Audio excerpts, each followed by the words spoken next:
where is that human in the loop? Not because we want to just keep humans in the loop, but it's because when you're trying to connect to another person, having the human in the loop is really, really important to be able to do that.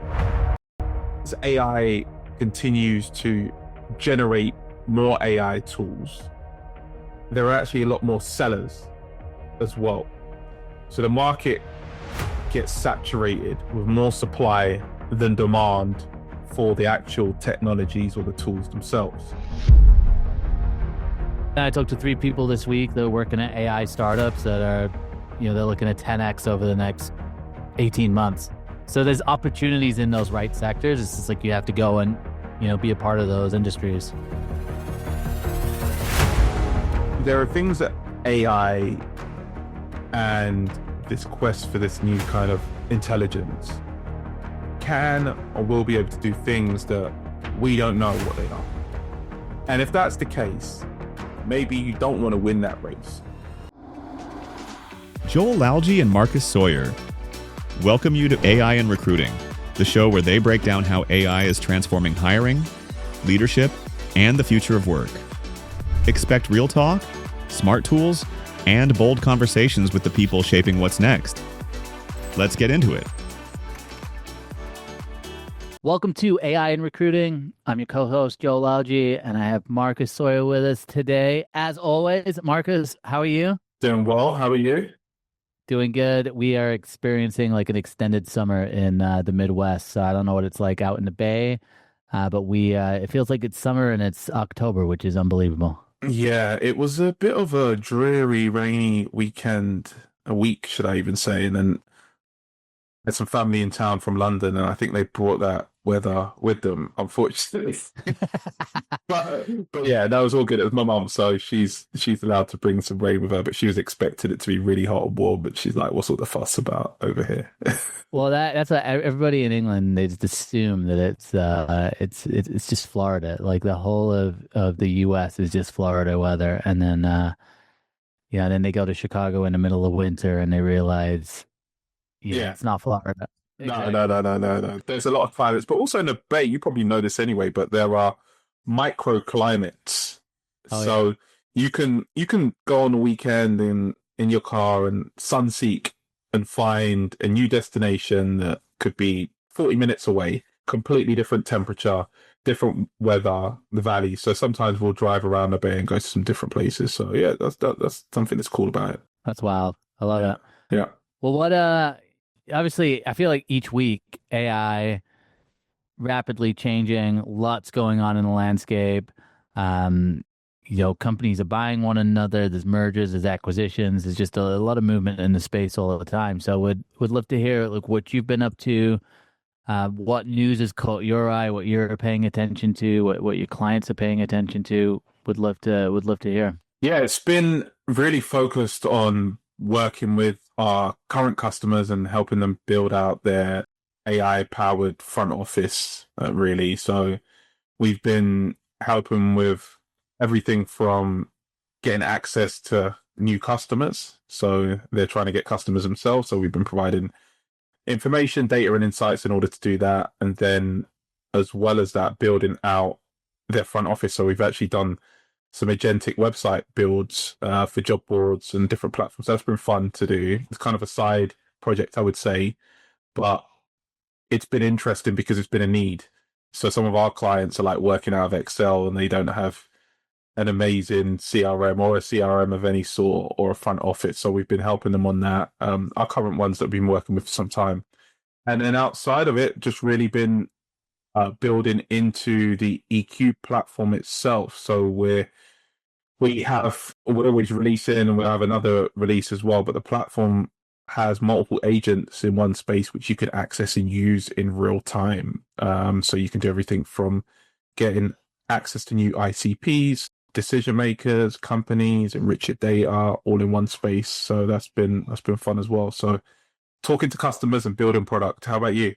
Yeah, I've been I got some events coming up, so I've been preparing for that. I got a talk coming up at RecFest, which I'm excited about, which is in Nashville. Nice. We're going to be talking about the future of TA from the lens of HR. So I'll be leading a discussion with 2 HR leaders I'm really just trying to understand, what is the future of really more internal TA? Like, what is that going to look like? Hmm. What are the things that can scale within AI? What are the things that AI can do within the process? And then how is the role gonna evolve? So we've been doing some planning for that, which is great. And then 2 weeks later, I've got another event where I'll be leading a workshop around AI. So really just trying to get people involved to kind of idea share on like how they're using AI internally. I ran this event earlier on this year, and it just really gives people an opportunity to kind of share what they're doing in a safe space where we're just kind of brain sharing like just different ideas on like how people are using AI as well within their organizations. So I love topics like that because then you just get to really see what people are doing, and just hear from other people too, and which can spark some good ideas and discussion. So it's been a lot of planning for both of those events. Nice. So you're getting out there in the And now that you got to get out there, right? I think we talk about this all the time. I know you've recently kind of got on a mini conference circuit as well, and it's just so important, I think, to make those real connections with people in the space. Kind of like look up, see kind of like what the ecosystem is doing, where people are at, um, and then just strengthen the relationships you already have. So I think no matter what field you're in, it's important to get out there and whether it's with clients, whether it's with people you work with, getting that time, it's important. So yeah, big fan of that. Good. All right. So what are we talking about today? Well, kind of like what we talked about, right? Like, what are some of the things that you're running into that AI can't scale right within business? Like, what are some of those activities that you're seeing that maybe we shouldn't be using AI for? And how do you differentiate that? How do you start to work this out? Is it the same for everybody? Is it different? Like, what does that look like? Yeah, I think at least in my day to day, what I'm noticing is that it's quite easy to say you're just going to use AI for something, Yeah, and expect a result. So an example which people have probably noticed is in their emails now, in your actual email provider, you've probably got like an example of like where you can create with AI.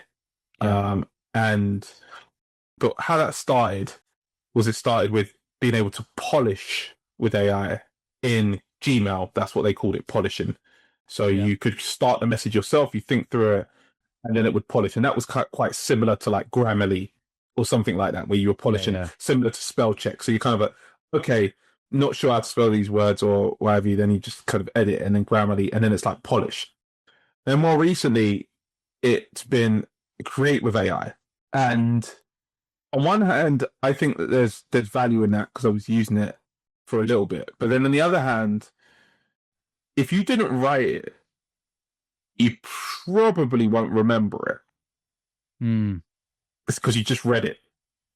And so Yeah. when you type something, it gives you some kind of connection. But even more importantly, so I'm like, well, what's before that? Before you type, you usually type something that you've thought about.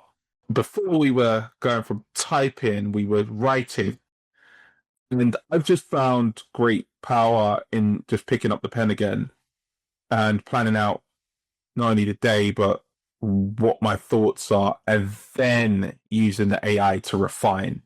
Mm. So I think that gives me a better connection to what I'm thinking about, what I'm trying to deliver. And then that gives you a better connection to the people because it's a bit more thoughtful. So we're talking about what can AI scale and what can it not. We're seeing a lot of value, again, just on the data side, just being able to scale. So we've been refreshing and enriching contact information for people's social followers, refreshing databases, doing searches at scale where they can build target ICP lists. But then once they understand who they want to target, it's really getting down to that personalization with precision. Mm-hmm. And it's not that it can't scale, but I think that the channel at the moment, the email channel in particular, is really, really noisy with AI drool and drip. And you just don't want to be part of that from standpoint of being able to predict your connections and numbers, but also from a standpoint of like brand, because it's going to have a big impact on your brand as well. What are you seeing, Joel? I'm seeing a lot of emails just going right into the junk, actually, which are kind of set up like that. The junk. What? Yeah, the junk spam, the junk folder or whatever. I'm joking. It just sounds like the junk. Got a special folder called the junk. The junk. Okay. No, yeah. I've seen, like, I just went through actually today, and I noticed they're just emails that I haven't even seen. But when you look at the email, and I don't know if Google's just like learning my own preferences, and it's just going, oh, anybody who's pitching Joel on this, I'm just gonna, automatically put it in the spam, or whether I've done that necessarily. But it's something I've been thinking about a lot. Is I think AI is making the activities easier. I'm not sure it's making the outputs any easier. And so to your point, obviously, if the output is I want enriched list and I want an ICP, or I want to understand data, or I want to have an analysis or a summary, that's the output. Great. But if the output is I want to connect with someone, I want to have a conversation, I'm not sure it's helping make that easier. I think it's making the activity easier. And that's kind of where we're at right now, where people are just using it. Hey, it's easy for me to make a sequence. It's easy for me to send a bunch of information, but the output isn't there. So I think it's the way you broke that down is great. It's understanding, where do I come in? Like, where is that human in the loop? Not because we want to just keep humans in the loop, but it's because when you're trying to connect to another person, having the human in the loop is really, really important to be able to do that. And I think having that quality, that personalization, that context is huge. And like using AI to get that context, to get some of the insights is helpful. But yeah, I think we're one step away from people not like, back to that original example you were talking about. I think we're one step away from people just going, hey, I don't even need to look at what the email is it's sending out. I trust you, AI. And then it just becomes two AIs talking to one another that are responding, and both of you are out of the loop and something gets missed. So I don't think that's gonna work out. So I was close to hiring an exec assistant, and I spoke to a few people, and I thought that they were great.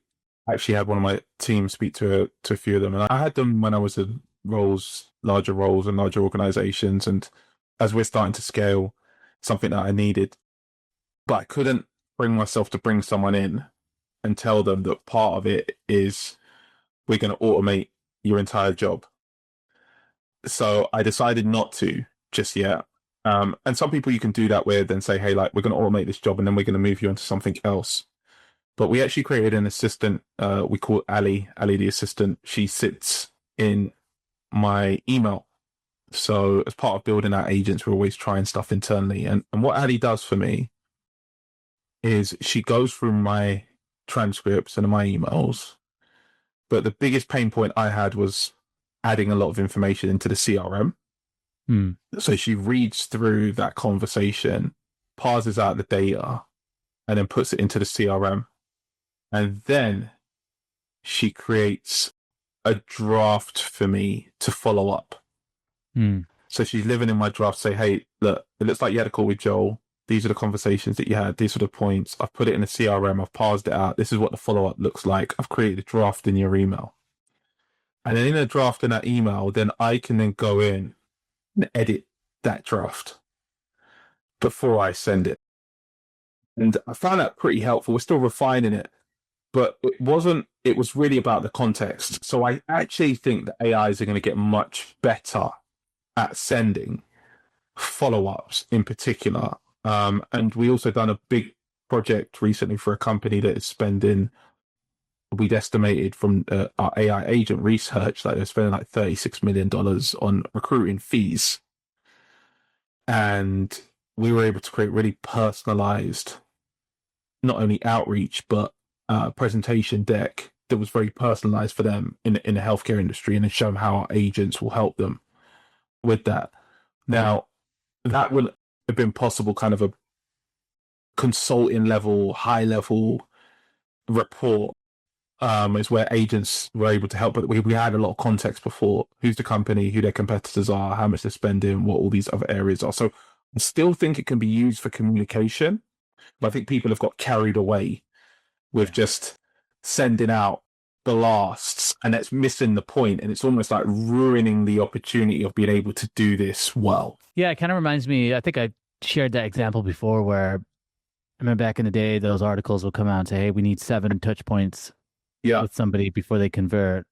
And kind of understanding that that's organic touch points. Like it's 7 touch points over time done in like kind of a natural way. Yeah. Engaging with your content. Yeah. But then people take it to the extreme are like, well, if that's the case, let's just send 7 emails in 7 days. We'll get the 7 touch points without understanding that the 7 isn't significant as like, hey, it's not like a rule, like 7 touch points, now you get a client. It's just understanding that you've actually got to be consistent with those touch points. They got to see your name on social. They got to see your name in a DM, in the emails, in the phone calls. Obviously, that's where those like sequences came from. But I think instinctively people, they look at the data, they look at the numbers, and they look at how can I scale this and make it easier to get faster results without actually thinking, okay, it's not just 7 points. It's 7 like intentional points done in a way over time. And that data is useful so you can benchline for your sales team and go, okay, we know it's going to be a longer sales cycle because this is how it is. It's not so you can just accelerate those 7 points. And I think with AI, I see it too on social media with people using AI commenters. That's another big one. Where it's like, yeah, so what? You did 400 AI comments, but the whole idea of a comment is to make a connection. Yeah. So you can have a DM, so you can have a call, so you can win business. So it's, I wonder at what point people will, so at what point do you think people get to where they just realize, hey, this isn't working? Like, do you think there will be a reset point? Because I feel like it's natural that people just try and hack the system at all costs. Well, it depends on what role you're in, right? So at some point, you got to get the data back and say whether or not this is working and get feedback. So if you're in sales and you're not making those KPIs, whether those KPIs are more meetings or it's a bigger pipeline, or if you're trying to connect with high quality candidates and you're making less placements, you're going to have to adjust. Yeah. I think it's more like a lot of these quote unquote tools that are being sold to people say, hey, we can get you appointments at no cost, or we can reach, like there's a lot of that going on at the moment. Whereas where I've found some joy is like, actually in particular, I was speaking to a couple of folks who are in executive search and they have got huge fees that they can obtain. But the data is always sometimes hard to figure out like the history of the person, what they've been doing, how they've been working, where they've been working, like before they reach out to them, because they need to make sure that that contact that they have with the person in terms of the outreach is high quality and high precision. And I was speaking to someone in particular like, oh my gosh, it saves me so much time, because what I used to do was research all these different sources all at once. So what we've been spending time on is aggregating all of the information on a person and a profile so you can have a better, more sensible initial outreach, because the first impression is important. And then go back to what you said about the 7 steps. It's funny because when I was in sales, I heard that and I used to think to myself, how am I going to like get out to people like 7 times? That sounds crazy to me. And do they actually want to see my message 7 times? So I used to think the inverse. So I was like, well, the best way for me to do that is for them to hear my name 7 times. And the way I thought about doing that was, okay, you might have an initial outreach, and then you'd be in environments where those people might be at, or if it's a conference, you don't have somebody that might refer in and say, hey, like, yeah, you should check out this service because it's really interesting. And then you'd also send them some updates and news about their industry.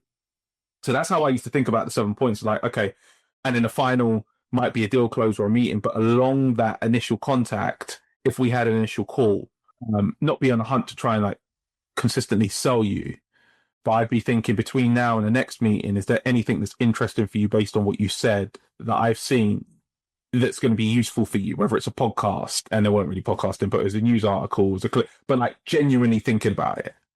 Yeah. Yeah. Side of what you're interested in, or there was a connection that you were trying to connect with that was outside of this that I knew. So you would start to try and make those connections and think of different ways to really reach out to people. And that's why I think that there's an opportunity to leverage AI at scale, which is getting the information and data that allows you to understand what type of first line connection people are willing to accept, that they're interested in, so you can actually genuinely add value. Yeah, which is huge. I think I'm curious from your perspective too. Do you think that AI is just going to shift how people sell in general? Like, do you think, because I feel like it's been building to this kind of like mass level, right? Like just mass emails, mass DMs with AI and all the capabilities and how people are using it.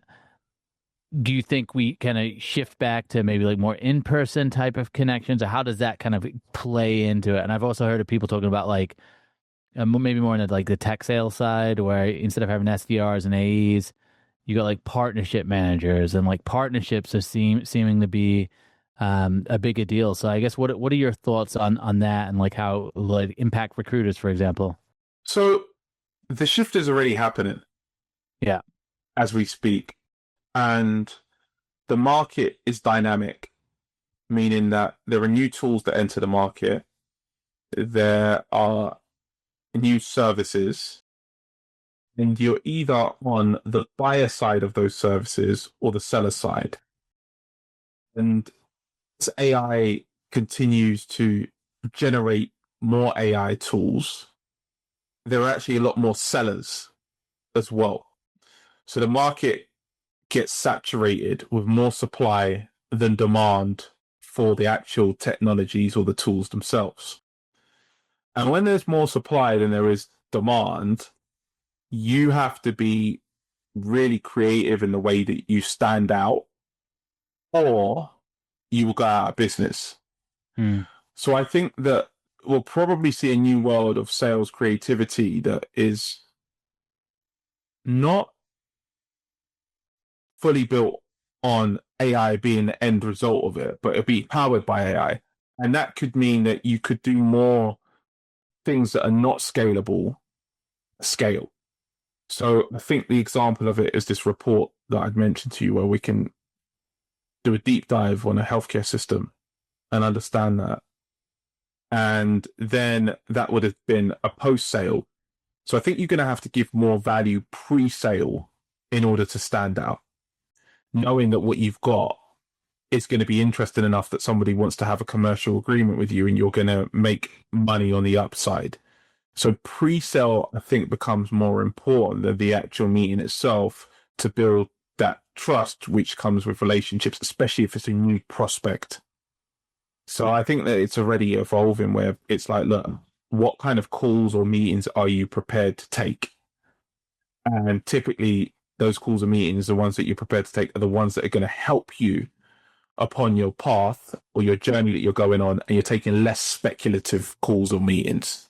So what, I guess what, with these touch points, we're talking about the 7 touch points. Do you think that those touch points have changed, or do you think you have to like you said, even add more, like you just said, you've got to add more value in those touch points. So you got to use. I don't even know if I agree with this 7 touch point stuff, to be honest. I don't even know if it's true. I think it was just a study they did of like some CRM hotspots. Yeah, it's like, look, if you're adding value to someone and they have got a trusted relationship with you, you don't need 7 or 8 touch points. You just need to know that that person believes what you say you're going to do, you're going to do. So I think you start to see it's about reliability and credibility. The stand-in, is that person going to do what they said they're going to do? Can I rely on them? We've got a client more recently. We just built, as I was mentioning, like a front office, a website for them. And we done it in such a short space of time using our AI agents to help support with that. But we tried to deliver above and beyond. And then we got a note, and I'll share it if anyone's interested. And it's like, look, it nearly brought a tear to their eye, and like how high the quality was. And I think that you have to like really go out to achieve above and beyond what your customers or your prospects are expecting. And if you do that in every touch point, even if you don't get the sale, you're going to build goodwill. But let's switch gears now, because I think it's important to talk about what leaders need to know about things that are happening, not only in the market, but politically. And We're going political. We're going political right now. well, I think that there's a lot happening at the moment that is impacting companies that's important to understand. And when I say political, it's more government structure. Yeah. H1Bs, what leaders need to know. And we created a detailed report around that. We actually started to put together the high level, like how are the H1Bs affecting companies, and will they actually affect all the companies as well? Because I think that there's some pros and cons to it. But yeah, that would be a good space to give people some insight and some practical takeaways of things to think about, especially the leaders that are listening in. I'd be curious to know, starting off, what your thoughts were when that news came out, and how you think it's going to impact hiring here globally. Seems like there's some opportunity globally for organizations. I spoke to a company recently, and one of the things that they're setting up, staffing agency, is they're setting up a fully remote company that allows people to work remotely, specifically in the US. Mm. And so I think you're going to see a lot more of that remote work for some of those folks, which is going to be interesting. Wanted to say was like, look, we had built out a few steps. One was really around the selection and the modernization of the rules, as well as the fees, also what it's targeting, and their AI talent pathways as well. So we built out like a 30 to 60 day what to do next. And I think it's important to, people are probably already doing this, but if you're not, you want to portfolio your roles. So for mission critical AI talent, pre-screen, because there are other areas that you can bring people in. So it's O1, EB1, NIW, for different eligibilities under the H1B. And then also budget and timing. I think budget and timing is going to increase, which could be good actually for staff in the recruiting industry. And thinking about that, there's some information there on USCIS that we put into our newsletter, but also compliance hygiene. You're going to want to check what your recruiters are doing, and you want to check what you're doing for your customers and what the impact is going to be, and proactively go out there and ask them, how are they thinking about their H1B strategy, if that's a big deal for them. Because especially in the tech industry, it's been a big place and source for talent over the years. And I think a lot of the larger companies are going to be just fine because they'll pay the 100K fee. But the smaller mid-sizes may struggle in order to get the talent. And then it comes down to like who wants to train for these roles and wants to train for these opportunities in the US as well. Maybe there's more training programs and plans, which I think is a good thing to try and get people along the journey who are already here, right? And showing those people that, yes, you can be a software engineer or developer, because that's what it was really for. A lot of those were for engineering and software roles and things of that nature as well. Yeah, I'm curious what the kind of your thoughts on like the purpose of doing this, or like the reasoning behind it. Like, is it just a pure like political play, or because I mean, my experience with HB1 visas, it's typically the larger companies that are willing to invest the money. The smaller companies, H1B, just for any listeners listening, versus H1. What did I say? HB1, H1B. Yeah, but most of the clients I worked with are the small businesses, like mid-sized businesses. Even though the fee is low, they didn't want to pay. They would kind of default to, hey, we want to hire locally. The larger companies, they're willing to pay. So if the larger companies are going to continue to pay, I'm not sure kind of like what the goal is there. There are different types of companies. When you say small and large, I think we might be talking about slightly different things, because you've got small businesses under 50 employees.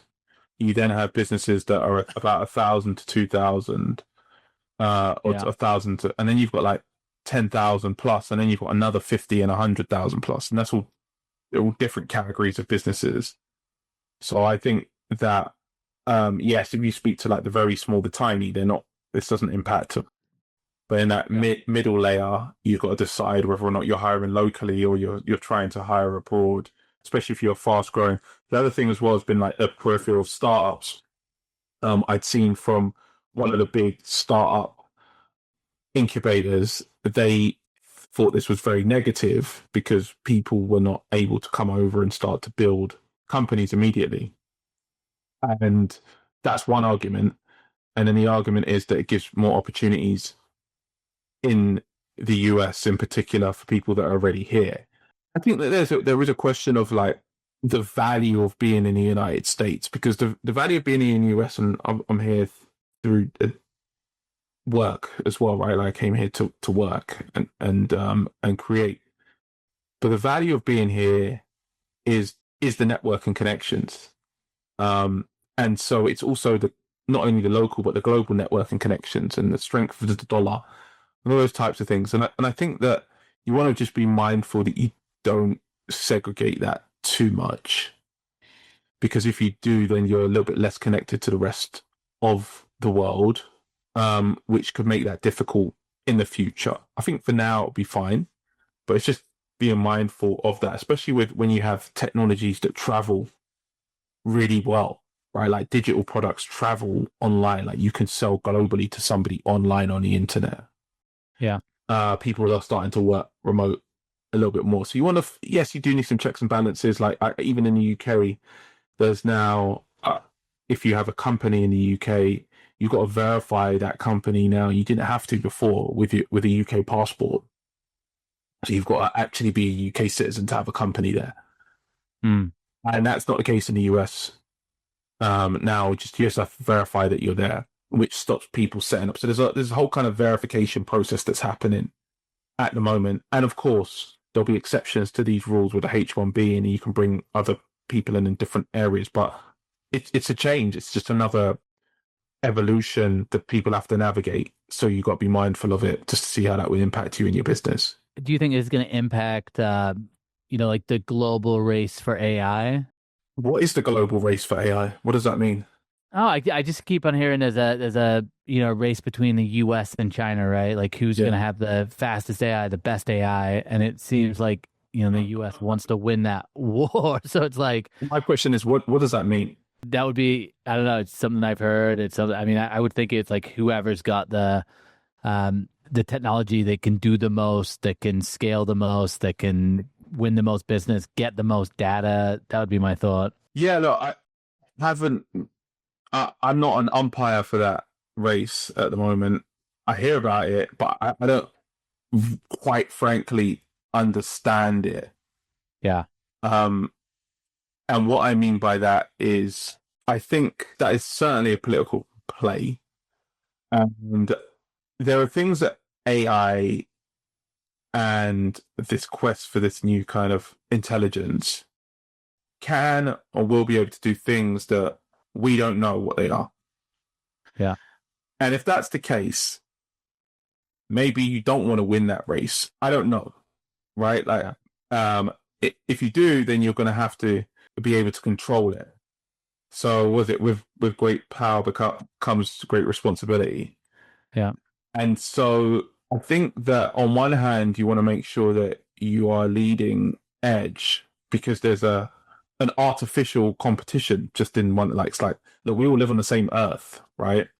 Yeah. And then people are competing for mind share and competing for whatever they want to compete for, because it's a club system. It's like, or if it's even a football club or whatever, just competing against each other. Yeah. But I don't know, like, I feel like in the end, everyone really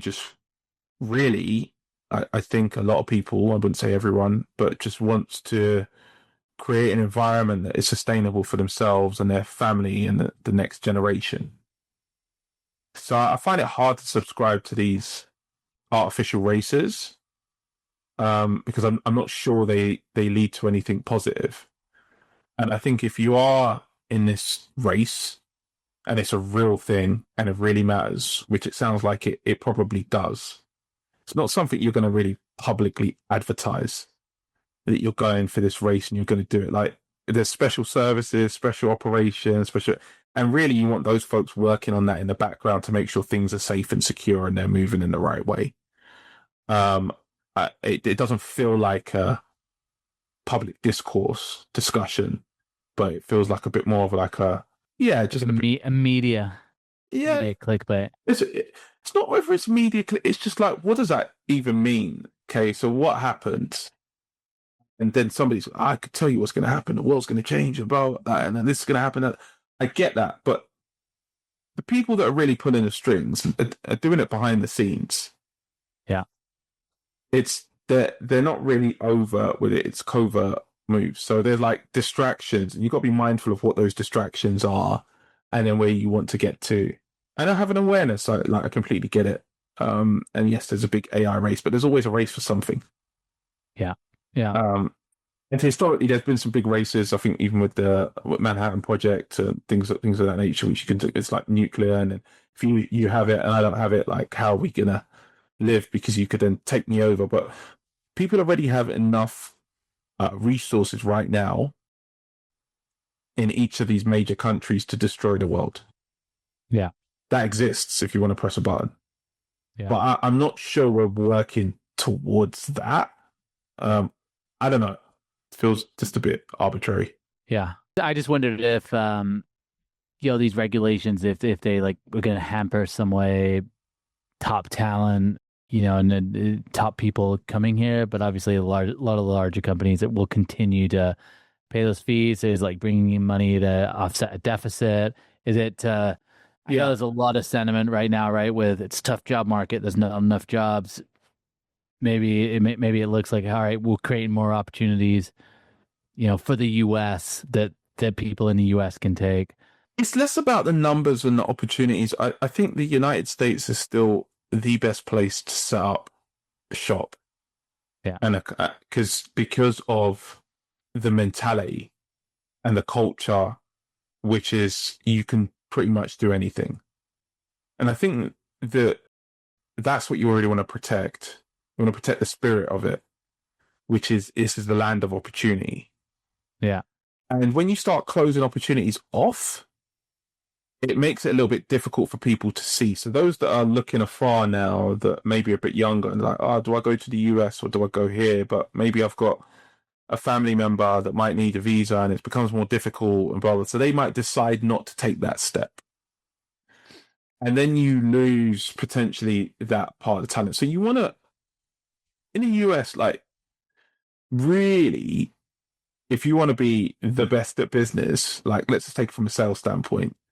If you're one of the best salespeople, which means you're selling whatever your dream is and whatever you're doing, what you typically are easy to do business with. So you want the US to be easy to do business with in order for it to thrive and flourish and attract the best people. Once it starts to get difficult, then it's like, there are alternatives. So I think there's that mindset as well as having the guardrails and protecting yourself, right? Like you want to be easy to do business with, but not give everything away for free. Yeah. So I think that's the balance that we find ourselves in. That's good. Yeah. That's good. How are you feeling? How are you feeling about it? We did go political. It took a turn. I just think the H1B stuff's important and people should understand how that works if they're running a business. I think many people are as well, but that's quite a huge topic, like who can come into the country and who can't. Yeah.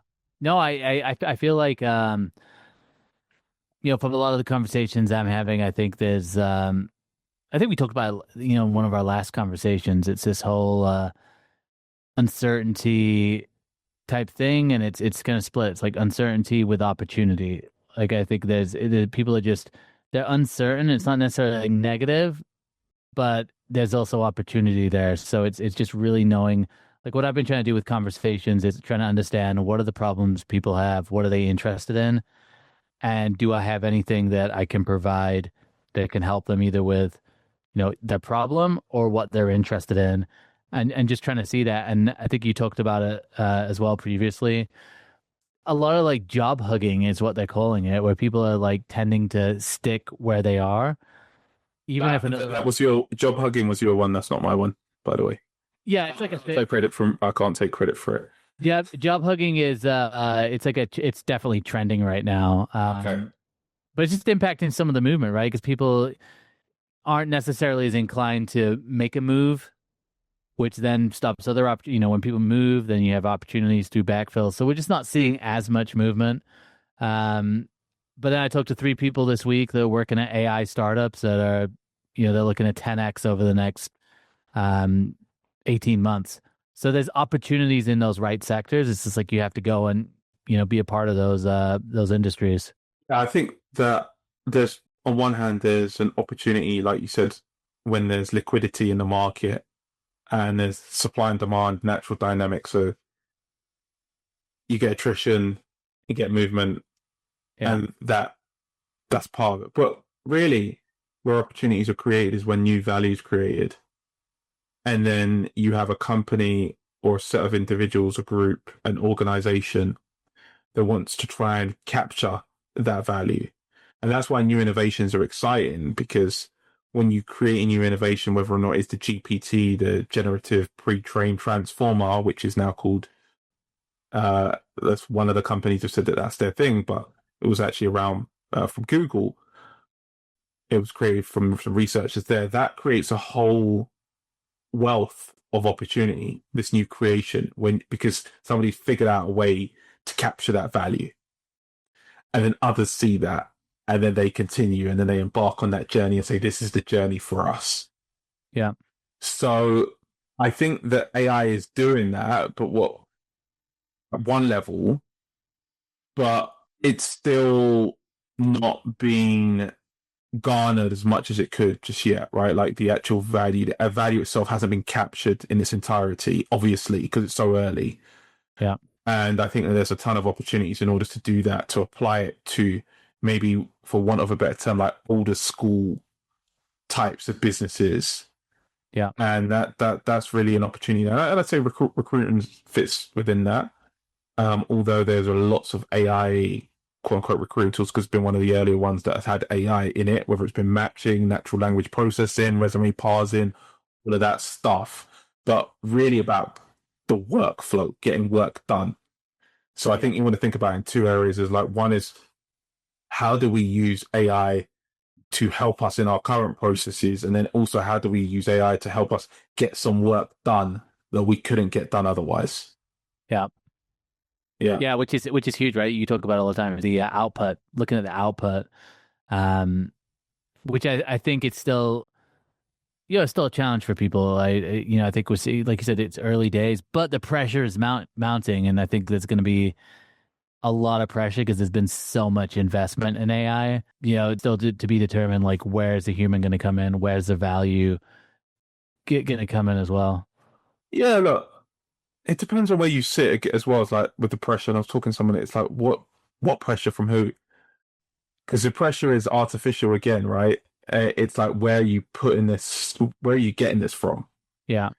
I think that it's right when there's a new technology for people to feel apprehensive, because then, especially if they don't know how it works. Yeah. I was talking to somebody the other day, and I was saying, look, and this is one of my favorite quotes, like, look, if you want to predict the future, you have to go and build it. And so when you learn more about something, whether it's AI or it's a new skill, you feel less threatened by it. So I think that the big pressure is being out there and learning more about it. But anyway, I think we're at the tail end now, Joel. We're at the tail end. Where are you going to be next? I know the listeners want to know where you're going to be at, what events you got coming up. Yeah, so I'll be out with customers, meeting with our customers. We've got our EQ agent platform that is going live imminently, and it's been live with some of our customers so far. So look out for that. And by the time we release this podcast, you may be able to get access to it as well. We're actually going to give people an opportunity to get credits and also start for free as well. So I think that's going to be the focus between now and the end of the year. So go to eq.app, check that out. And you got your communities growing, right? 50,000 strong, 50,000 or more? Yeah. Exact number for that. Yeah, no, it's 52,337. Yeah, look, so the numbers are nice. It's just good that people still open our messages and they're interested in learning, and they share. We're also interested in partnering with companies and individuals that are thinking about what's next in AI and recruiting. So that's one thing that we've been doing. But yeah, we'll continue to share information like this. What about you? So you mentioned some of the events that you're going to. When's the next one? We got RecFest in October 14th. So if you're at RecFest, if you're listening to this before RecFest, let me know. Yeah, and I'll actually be in Dallas, actually, for Talent Partners, on doing an event there with Ray and Talent Partners, so shout out to them as well. Nice. All right. All right, man. We'll talk soon. All right. Good catching up as always, Joel. Thanks for listening in. If you got value from today's episode, share it with someone in your network, your team, your boss, or that recruiter still stuck in 2015. Be sure to follow the show so you never miss what's next in hiring and AI. Until next time.